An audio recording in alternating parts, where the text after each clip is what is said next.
Good evening. This evening, our province is breathing a collective sigh of relief as Myles Sanderson is no longer at large. I can confirm that he is no longer a threat and there is no risk to the public related to this investigation. I'm going to provide a timeline of the events that occurred this afternoon that led to his arrest. And I will also provide some insight into the operational work that occurred over the past 4 days. Here's what I can share with you about the Saskatchewan RCMP response in this investigation. On September 4th, the first report was received by Saskatchewan's RCMP Operational Communications Center at 5:40 a.m. of a stabbing on James Smith Cree Nation. 2 RCMP officers on duty that morning were at Melfort RCMP detachment, approximately 45 kilometers from James Smith Cree Nation. They were dispatched by DOCC at 5:43 a.m. The second call came into DOCC at 5:59 a.m. It was a report of 2 injured people at a residence on James Smith Cree Nation. 19 minutes after the first report, police were already on their way to the scene. RCMP officers arrived at the first scene at James Smith Cree Nation at 6:18 a.m. At 6:20 a.m., one of the 2 police officers left the first scene to go to another scene on James Smith Cree Nation. He arrived at the second scene 12 minutes after departing the first.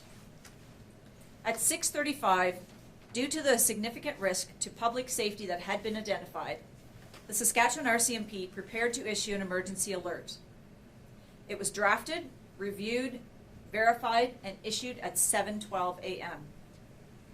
The magnitude of this investigation is immense. Over the past 4 days, over 160 Saskatchewan, Manitoba, Alberta, and Ontario RCMP and municipal partner agency employees, both police officers and civilians, have been working non-stop on this investigation. On Wednesday, September 7th, at 2:07 p.m., Waka RCMP received a 911 report of a break-and-enter in progress in Waka's detachment area. Further information provided stated Myles Sanderson was standing outside of a residence northeast of Waka and was armed with a knife. Sanderson stole a white Chevrolet Avalanche truck with Saskatchewan license plate 953LPL and fled the property. The homeowner was not physically injured. The Saskatchewan RCMP Operational Communications Center continued to receive additional reports of Myles traveling in a vehicle. All available police resources in that region immediately responded to the report, including neighboring RCMP detachments and an SBS, Saskatoon Police Service, and RCMP aircraft. At 2:49 p.m., an emergency alert was issued to help ensure the safety of residents in the Waka region and travelers on the highway. Between 2:49 and 3:35, the Saskatchewan RCMP Operational Communications Center received more than 20 calls from the public with potential sightings of the white Chevrolet Avalanche. The white Chevy truck was seen by a Rostern RCMP officer driving in an unmarked vehicle, traveling west along the highway towards Rostern at a speed recorded at 150 kilometers per hour. Police confirmed the license plate matched the initial report. At approximately 3:30 p.m., the suspect vehicle was seen traveling south on Highway 11, south of Rostern. To ensure the safety of drivers on the highway, the vehicle was directed off the road and into a nearby ditch. Police officers surrounded the vehicle and, through verbal identification, confirmed the identity of the driver to be Myles Sanderson. He was arrested by police and taken into custody. A knife was located inside the vehicle. The emergency alert was canceled at 3:50 p.m. once his identity was confirmed and he had been taken into police custody. Shortly after his arrest, he went into medical distress.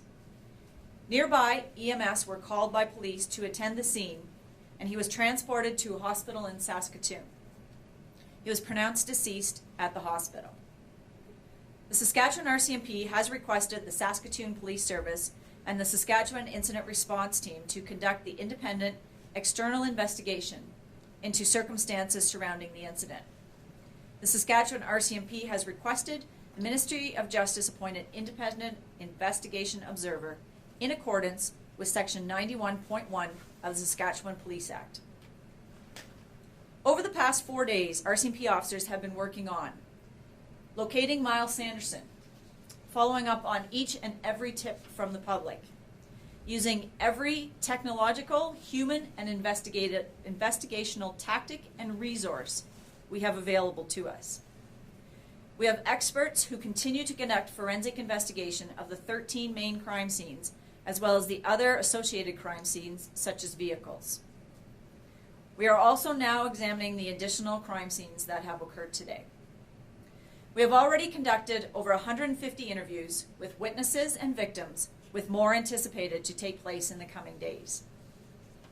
400 investigative tasks have also been completed, with many more anticipated to take place in coming days. Informing the public of updates of the investigation and issuing 11 emergency alerts to notify the public of critical and rapidly unfolding public safety information.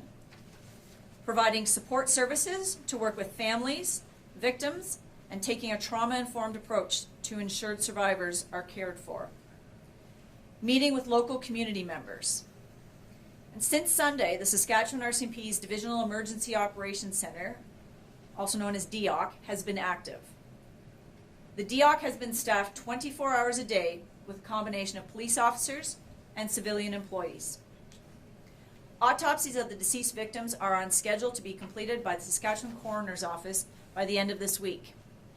Autopsy details will not be released, as that is part of the ongoing investigation. And this is not the end of our work. We do not stop here. The Saskatchewan RCMP continues to investigate this tragedy, and a police presence will continue in James Smith Cree Nation and the Weldon communities for the next while. Again, I would like to offer my deepest condolences to the families and all those affected and impacted by these events. Our thoughts are with you, and I hope that now you will be able to start healing. Thank you for your cooperation during this incredibly difficult time. I would also like to acknowledge the incredible support from our municipal and provincial partners, as well as the outstanding work completed by our RCMP officers, who worked tirelessly day and night to bring this file to this conclusion. Today, I was at James Smith Cree Nation and in the community of Weldon. I was able to see firsthand the generosity and support from the residents of both James Smith Cree Nation, Weldon, and the Melfort communities. I would like to thank all members of the public who submitted tips and followed up on our request to provide information, no matter how small, no matter how seemingly insignificant, as part of this investigation. Thank you to everyone for your part in helping to keep one another safe. Okay, I'll now take any questions you may have. Hi there. Alec Salome, Regina Leader Post. I'm going to ask, and I understand that this is part of an ongoing investigation, but we've seen footage of somebody standing beside the car, White Avalanche. We've seen photos of somebody being arrested by RCMP today, standing up. We've now been told that Sanderson is dead. How did he die? Was he alone when he was arrested? He was the only occupant of the vehicle when he was arrested. Shortly after being arrested, he went into medical distress. Emergency medical services responded, and he was transported to hospital in Saskatoon, and that's where he was deceased. What was it, an overdose? We've seen somebody standing beside, we've seen and heard eyewitness accounts of somebody being arrested at the scene, standing up, seemingly normal. Was it an overdose? Did he... Right. It's just something I can't speak to the specific manner of death. That's going to be part of the autopsy that will be conducted. Did you have any help over the 4 days? That's part of the investigation that's ongoing, and we'll be certainly looking at all those avenues to determine if there was anyone that was aiding him. Shane Clausing, CGME News. Was the knife the only weapon of use in the entire killing spree that he had over the course of those days, and I guess even today as well? And do we know about if there's any update on how his brother died, and was there a gun used? We have no indication that there were firearms involved. The manners of death will certainly be part of the autopsies and make that determination. In the vehicle today, the weapon that was located in the vehicle was a knife. We're still putting together the parts of the investigation that will speak to Damien's cause of death. And, there are aspects with Miles being deceased that we may not know how some things unfolded with how that incident unfolded between the two of them. But we're certainly looking at all avenues there. And then just to follow up, I guess, do we know if Miles ever ended up leaving that area? Obviously, there's the report about him potentially being in Regina with another occupant of a vehicle.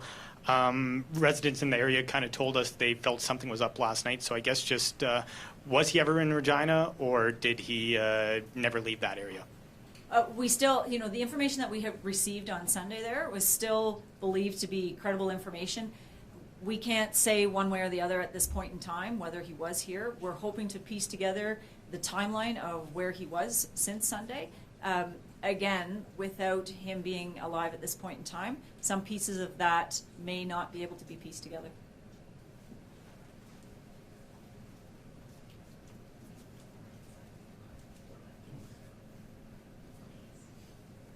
Mickey here with the Canadian Press. I was just wondering if when he did go into medical distress, since he was in police custody, did any officers attempt to do CPR on the man? Absolutely. All life-saving measures that we're capable of were taken at that point in time until the arrival of EMS shortly thereafter. And then how did he get to Saskatoon? Was it through EMS? Was it through an airplane? He was transported via EMS. Just like a ambulance? Ground ambulance, yes. And then have you obtained the murder weapon or weapons yet? So that's all part of the investigation. As the crime scenes are examined, any evidence would be taken into secure custody by our investigators. So any evidence there would be secured. And then there's nothing about motive? No, and unfortunately, now that Miles is deceased, we may never have an understanding of that motivation. And we've conducted 120 interviews to this point. There's more that we have to do, but witnesses and people around him only have so much information. His motivation may at this time and forever only be known to Miles. Jesse Anton, CBC News. Just to follow up on Mickey's question first, did the life-saving measures that were taken involve Narcan at all? I can't speak to exactly what occurred on scene. I do know that our members there on scene were taking life-saving measures at that point in time, yes. Right, and I'm still looking to fill in a few blanks here. I know it's still an ongoing investigation, but any idea where he might have been over the last 4 days? And were those tips in Regina, James Smith, were those credible? Well, we followed up on every tip, and we've had tips as far away as British Columbia, Alberta, and we asked the public to do that. We said, even if you're not sure, let us know, because it could be, right? So, we sort of created that, but that's what we need as part of the investigation and the process, because we don't know if someone decides, this isn't worth calling. That could be the tip or piece of information that we need. So we have had some tips that we have been able to determine were not credible. The one from Regina, we still haven't been able to eliminate. We are hoping to piece together a timeline so that at some point in time we can more definitively say where he was, but we really don't have that information at this point in time. Did you ever find the Nissan SUV? No, that's still part of the ongoing investigation, and hopefully as we piece together this timeline, that may lead us to points where we may be able to locate the SUV. Any idea where he was going on Highway 11? Yeah. No idea. I think Miles is the only one that can speak to that. Given that the speed he was driving is indicative of someone who was, just desperate to escape wherever he was at that point in time. Thank you.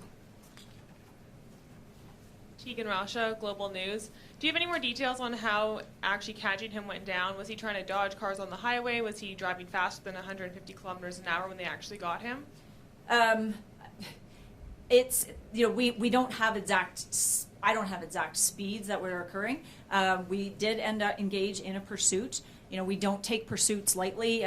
There has to be some significant risk to the public, and that's exactly what we felt today, that it warranted a pursuit.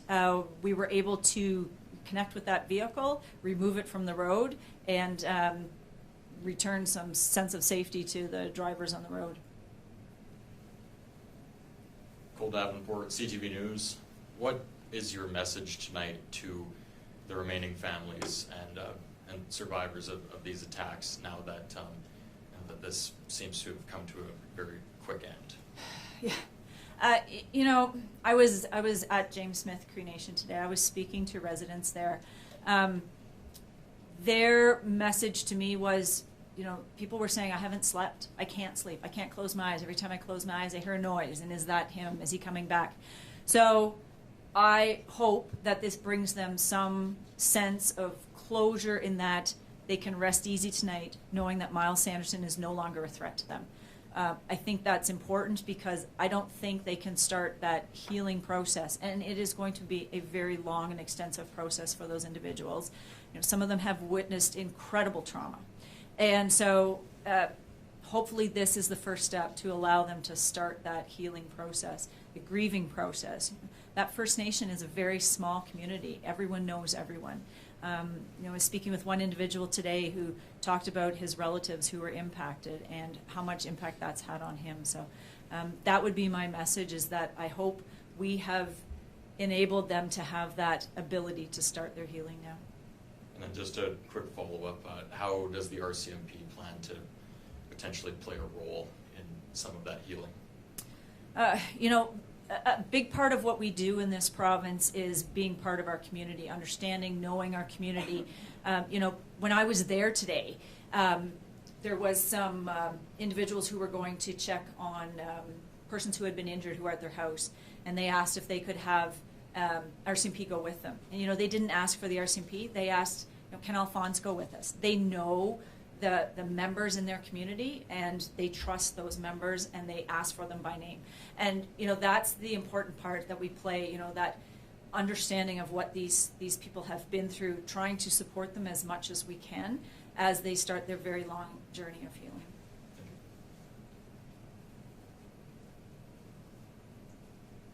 Hi, John Cairns, SAS Today. I know that there was a concern that Miles might have been injured prior to today. Were there any signs when he was taken into custody that of any prior injuries or any injuries that you could mention? So the initial reports that were received from that 911 call at Waka indicated that he may have had an injury, but I don't have any further information on that. We do know now that there was a residence, a vehicle that was broken into in Weldon, and it seems like he stole a first aid kit out of that vehicle, which would indicate that he had some injuries and was trying to seek some sort of treatment for himself. I have a question in French. Okay. Yeah. Est-ce qu'on sait si Miles Sanderson est la personne qui a effectivement tué les 10 personnes qui sont maintenant mortes? She wants to know if we know for sure that Miles Sanderson was the person who killed those 10 people. Our witness accounts that we have received have indicated that Miles Sanderson was the person responsible, but that's part of our investigation to determine exactly who was involved, but our indications at this point in time were that it was Miles Sanderson. Alors, les indications reçues lors des entrevues avec les témoins révèlent que ce serait lui qui serait impliqué. Par contre, encore là, l'enquête est toujours en cours. On est encore en train de vérifier toutes les informations qui sont reçues. Et la même chose pour son frère. On a peut-être le compte des deux, ou ça serait juste Miles qui serait... The same thing for his brother, or was it just Miles? So our initial indications were that both of them were involved, but our investigation, as I said, continues to involve as we process the many crime scenes. Alors encore là, l'indication primaire, donc l'information qu'on avait reçue était que les deux frères étaient impliqués. Encore là, c'est des informations qui devront être vérifiées là, avec l'enquête qui est en cours présentement. Merci. Britton Gray for 650 CKOM. I'm wondering what resources do the RCMP use in this search, and if some of those resources have ever been used before to try and track down someone in Saskatchewan. It seems like this was a pretty extensive search. It was a massive investigation and a massive search. We brought in resources, both human and technological resources, from other RCMP divisions as far away as Ottawa. Brought in those resources to assist. Every technical capability that we could access was made available to us, and we utilized pretty much all of that was made available. There is an extensive amount of technology that we can use in these types of investigations, and if we didn't have that here in Saskatchewan, it was rapidly and immediately made available. Have you used some of those things before, or is this the first time you've had to reach into that sort of toolbox? Some of those pieces of equipment, it is the first time that we've used it here, and it was very beneficial to us in resolving this.